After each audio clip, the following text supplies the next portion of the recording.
Сәлеметсіздер ме, балалар? Сәлеметсіздер, балалар.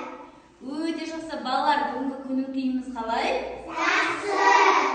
Өте жақсы. Ендеше бүгінгі іс-әрекетімізді бастамас бұрын біз шаттық шеңберімізді жасап алайық, иә? Ал балалар, құрайық. Үлкен шеңбер құрайық. Шаңырақты көтеріп, керегені құрайық. Уақ болып еріп, бәріміз дос болайық. Міне, өте жақсы. Балалар, сендер ауылға барғыларың келе ма? Ендеше біз бүгін ауылға саяхатқа барамыз. Олай болса, біз ауылға немен барамыз саяхатқа? Дұрыс, не көріп тұрсыңдар? Ат және арба, иә? Бұл ат арба. Осыған мініп біз ауылға саяхатқа барамыз. Солай ма? Ендеше саяхатымызды бастаймыз.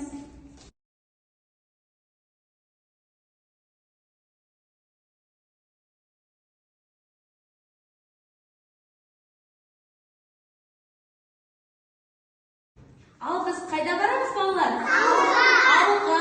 Ендеше ат арбаға міндік па? Ендеше ауылға барайық, кәне жүрдіңдер. Жоқ, жай барамыз, ол өздері апарамыз. Өте жақсы, міне балалар, біз ауылға келдік. Ал балалар, біз ауылға да келіп жеттік. Ауылда тосынсылар өте көп екен. Және де бізде міне бірінші тосынсы, яғни бірінші ауылдың бірінші тапсырмасы пайда болды, иә? Яғни жолымызда не көріп тұрсыңдар, балалар? Қазақтың ұлттық ою өрнектері орналасқан кілемше, және онда арнайы шаршы бар екен. Яғни осы шаршына лақтыра отырып, қандай ою түрі түссе, сол бойынша келесі жолдың келесі бетіне өтеміз, иә? Ары қарай ауылды аралаймыз. Ал кім бастайды? Мадина бастасын, қалғанымыз қаймыз. Мадина, мына жақта лақтыр, қайтқана. Яғни қандай ою түсті? Тұмар ою, иә? Ал ізімен басып жолдан өтеміз. Өте жақсы, сол жаққа баралым. Келесі осы түсті ойып алып аласаңыз. Өте жақсы. Ал келесі секіріп. Өте жақсы. Келесі. Ал осы бойынша жүріп өтеміз. Теміржігін ақтай бер.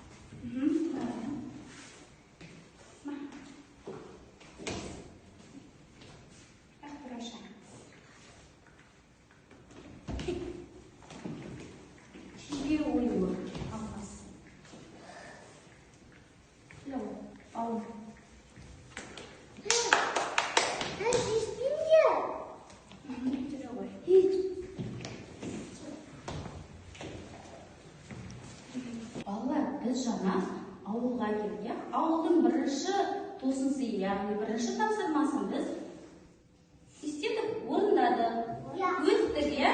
Келесі жол бетіне өттік. Енді бізге тағы да тосынсы жасалыпты, яғни екінші тапсырмамыз. Бұл бізде бала көп түсіндірме, қандай әсем, өте әдемі әжеміздің көрпешелері, иә? Яғни бұл жерде бізде әжеміздің көрпешесінде балалар көп түсіндірме. Не істеу керек? Құрастыру керек, орналастыру, оюларды орналастыру. Яғни пішініне қарай, оюдың түріне қарай орналастырып шығамыз. Әжемізге көрпеше жасауға көмектесеміз. Дайынбыз ба? Иә.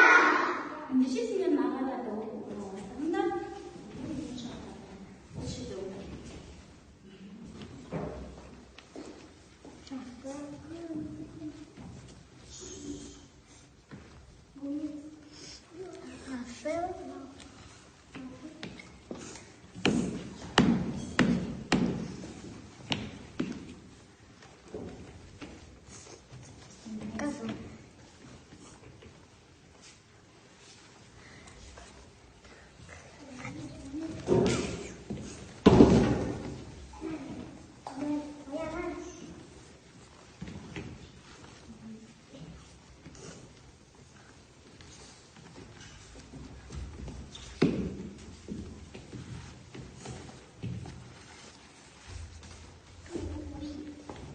Ал балалар, сендер не құрастырдыңдар?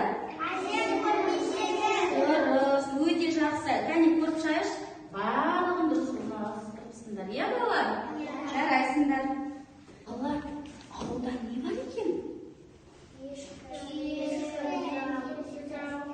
Дұрыс, бұның бәрін бір сөзбен айтқанда, ауылда төртік малдар өте көп балалар. Ал біздің жолымызда қандай жануарлар кезігіп тұр екен, кәне? Бұл қандай жануар? Түйе. Мынау? Сиыр. Қой. Ешкі. Дұрыс айтасыңдар балалар. Яғни сиырдың төлі қалай аталады? Ұз. Қойдың төлі? Қозы. Ешкінікі қалай аталады балалар ешкінің төлі? Лақ, иә? Түйенің төлі не деп айтамыз?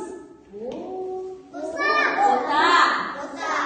Жақсы, жарайсыңдар балалар. Сендер төрт малды біліп алдыңдар. Балалар, бізде ауылда қандай? Не бар екен балалар? Кигіз үй. Бұл жай ғана кигіз үй емес екен. Ғажайып кигіз үй екен. Біз ауылға келеді деп бұл жерде сендерге арнайы тосын сыйлар дайындап, яғни тапсырмалар дайындап қойған. Сендер кигіз үйді білесіңдер, иә? Ал бұл ол кигіз үйге ұқсамай, ерекше басқаша, ғажайып кигіз үй деп аталады. Яғни балалар, бұл ғажайып кигіз үйдің нелер көріп тұрсыңдар? Қай жерде сан тұр? Дұрыс, жарайды. Ішінде сан бар. Сыртында не бар балалар? Оюлар бар екен, өте жақсы. Қазір маған келіп, бір-екі бала сәйкес оюды орналастырып берсін. Бір-екі бала ғана дедім. Болды, қалғанымыз тұрамыз. Оюдың бейнесіне қарай орналастырамыз.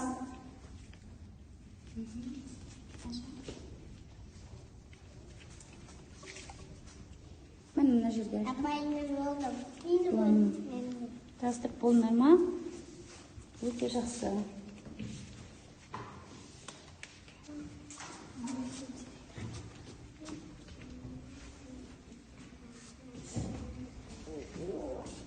Кигіз үй әртүрлі түстермен құрастырылған екен. Яғни түстерін атап шайық, керегелеріне сәйкес, уықтары да түстеріне сәйкес орналасқан екен. Ал мынау қандай түс балалар? Қазақша күлгін. Қызыл. Келесі. Жас. Қара көк, иә? Мынау балалар, мынау қандай түс? Қоңыр. Өте жақсы балалар. Жарайсыңдар, түстерді атау біледі екенсіңдер. Ендеше орнымызға отырамыз. Балалар, біздің алдымызда әртүрлі пішіндерді қиылған, яғни геометриялық пішіндер жатыр. Бірақ бұл пішіндерді сәйкестендіру үшін біз қазақтың ұлттық асықтарын пайдаланамыз. Яғни асықтарды ұстау арқылы пішіндерді сәйкестендіреміз, өзіне сай. Мысалға қараңдар балалар. Міне, екі асықты біріктіре отырып, мен қандай пішін шығардым? Үш бұрыш шығардым. Солай сендер де жасайсыңдар. Түсінікті ғой? Ал, геометриялық пішін жасап шығайық.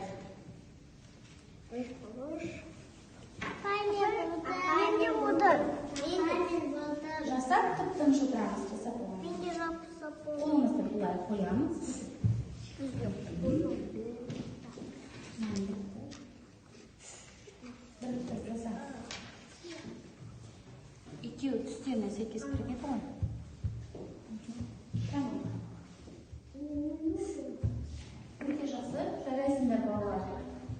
сіздердің алдарында енді біз шығармашылық орындаймыз, иә? Яғни шығармашылығымыз ұлттық құндылыққа байланысты ою түрінің бірі. Яғни бұл қандай ою деп ойлайсыздар? Сынық мүйіз оюы. Яғни сынық мүйіз оюы сендерге берілген мұнда. Енді осыны біз осының ішін сынық мүйізді жасап шығу үшін дәстүрден тыс заттарды қолдану арқылы. Яғни қазір сендерге жасап көрсетемін. Қара. Балалар бүйтіп үстінен бастырып, дәстүрден тыс жіппен, яғни сынық мүйізімізді құрап шығамыз. Сендерге көрсетіп шығайын қазір. Солай сендерде жасап шығыңдар. Шығармашылық жұмысымыз қазақтың ұлттық оюы сынық мүйіз. Осылай жасап шығамыз. Иә, балалар? Жақсы. Ендеше дәстүрден тыс жіппен және де күнделікті қолданып жүрген жіптеріміздің бірімен жасап шығамыз.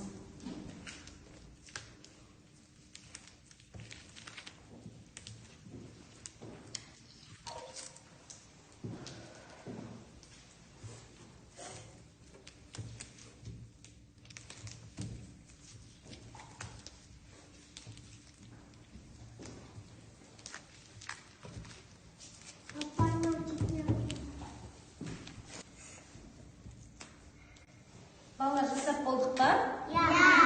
Өте жақсы, керемет жасап шықтысыңдар. Сынық мүйізіміз өте әдемі шығыпты. Иә, балалар? Ендеше балалар, бүгінгі шығармашылығымыз өте жақсы болды. Орнымыздан тұрайық. Бүгінгі ұйымдастырылған балалардың саяхатқа барды. Ауылға. Ауыл сендерге ұнады ма? Ендеше ауылдан қандай тапсырмалар орындады? Және не көрдік ауылдан? Түрлі жануарлар, иә? Түрлі жануарлар көрдік. Және де қазақтың ұлттық киіз үйін көрдік, иә? Оның тапсырмаларын орындадық. Және түстерін не істедік? Түстерін дұрыс. Және де қандай шығармашылық жұмыс жасадыңдар? Қандай ою? Сынық мүйіз оюын жасадық. Ендеше балалар, бүгінгі іс-әрекетіміз өте жақсы өтті. Жарайсыңдар деп сендерді мадақтаймын. Ал енді бүгінгі іс-әрекетімізді қорытындылайық. Аспанымыз көтереміз күнімізді.